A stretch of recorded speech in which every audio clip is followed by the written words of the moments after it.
നവജീവൻ പ്രേക്ഷിത സംഘം യൂത്ത് വിങ്ങിന്റെ നേതൃത്വത്തിൽ സംഘടിപ്പിച്ച യുവജന സംഗമം കുമ്പളങ്ങി അഴീക്കകം പള്ളി വികാരി ഫാദർ ഫ്രാൻസിസ് സേവ്യർ കേക്ക് മുറിച്ച് നൽകിക്കൊണ്ട് ഉദ്ഘാടനം ചെയ്തു. 150ഓളം യുവതി യുവാക്കൾക്കാണ് ഭക്ഷ്യധാന്യ കിറ്റുകൾ വിതരണം ചെയ്തത്.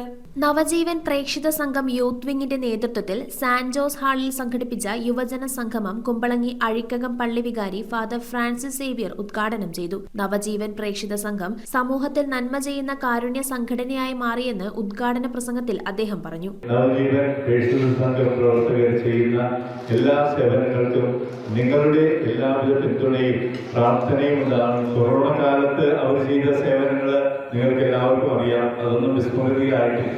കേക്ക് മുറിച്ച് നൽകിക്കൊണ്ടാണ് സംഗമത്തിന് തുടക്കം കുറിച്ചത്. പ്രസിഡന്റ് മേരി റേച്ചൽ ചടങ്ങിന് അധ്യക്ഷത വഹിച്ചു. കുമ്പളങ്ങി ഗ്രാമപഞ്ചായത്ത് 3-ാം വാർഡ് മെമ്പർ മേരി ജിൻസ ആശംസകൾ നേർന്നുകൊണ്ട് സംസാരിച്ചു. Anjali Anson, Martin Antony, Ajitha Anson, Mercy Kunjukunju, Sandra Ashil, Johnson Vallanattu എന്നിവർ ചടങ്ങിൽ സംസാരിച്ചു. സംഗമത്തിന്റെ ഭാഗമായി 150ഓളം യുവതി യുവാക്കൾക്ക് ഭക്ഷ്യധാന്യ കിറ്റുകളും വിതരണം ചെയ്തു. എല്ലാവർക്കും സ്നേഹവിരുന്ന് നൽകിക്കൊണ്ടാണ് സംഗമം അവസാനിച്ചത്. News bureau, Kochi.